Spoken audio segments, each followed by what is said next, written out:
un compte de résultat? Le compte de résultat fait partie des états financiers. Il représente l'activité de l'entreprise sur un exercice de 12 mois. Autrement dit, il informe sur les achats consommés, les produits générés par l'entreprise et donc sur son résultat. Le compte de résultat peut être représenté de façon schématique par un tableau ou en liste. Dans la présentation sous forme de tableau, les charges sont à gauche et les produits à droite. Les charges représentent ce qui coûte à l'entreprise et les produits ce qui lui rapporte. Les charges et les produits sont classés en trois catégories, qui sont l'exploitation, le financier, l'exceptionnel. Je vous invite à télécharger le cours pour avoir accès à la présentation en liste. Les charges et produits d'exploitation résultent de l'activité de l'entreprise. Dans les charges d'exploitation, on trouve les achats de matières premières, variation de stock de matières premières, pour les sociétés industrielles, les achats de marchandises et variation de stock de marchandises pour les sociétés de distribution, les prestations de services, les locations et charges locatives, les honoraires d'avocats, experts comptables et autres prestations, les impôts et taxes autres que l'impôt des sociétés, les autres charges de gestion courante, notamment les jetons de présence versés aux administrateurs. Vous avez aussi les dotations aux amortissements et provisions d'exploitation.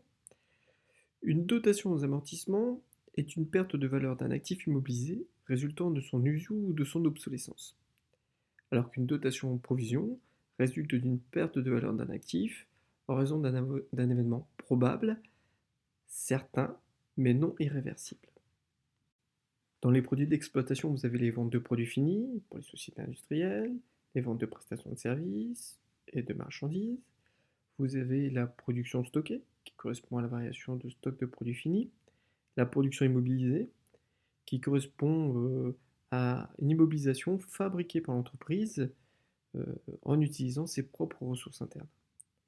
Les subventions d'exploitation, les autres produits de gestion courante, les reprises aux amortissements et aux provisions.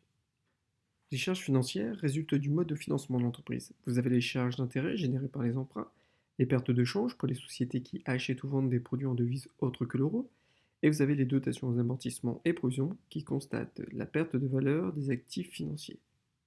Inversement, au niveau des produits financiers, vous avez les produits reçus de titres de participation et autres titres de placement, vous avez les gains de change, vous avez également les repris sur amortissement et provisions résultant de l'annulation d'une perte de valeur d'un actif financier. Les charges et produits exceptionnels ne résultent pas de l'activité courante de l'entreprise. Dans les charges, vous avez les amendes et pénalités que vous devez payer, et aussi la valeur nette comptable des immobilisations que vous décidez de vendre ou de sortir de vos actifs. Vous avez les dotations aux amortissements et provisions exceptionnelles. Au niveau des produits exceptionnels, vous avez les pénalités que vous pouvez facturer à vos clients, les produits de cession des éléments d'actifs cédés, c'est-à-dire le prix de vente de votre immobilisation que vous avez décidé de vendre, des repris sur amortissement et provisions exceptionnelles. Après les charges et produits exceptionnels, vous avez les participations des salariés au résultat de l'entreprise et l'impôt sur les sociétés. Le résultat de l'entreprise est la différence entre les produits et les charges. Si les charges sont supérieures aux produits, l'entreprise enregistre une perte, et si les produits sont supérieurs aux charges, l'entreprise réalise un bénéfice.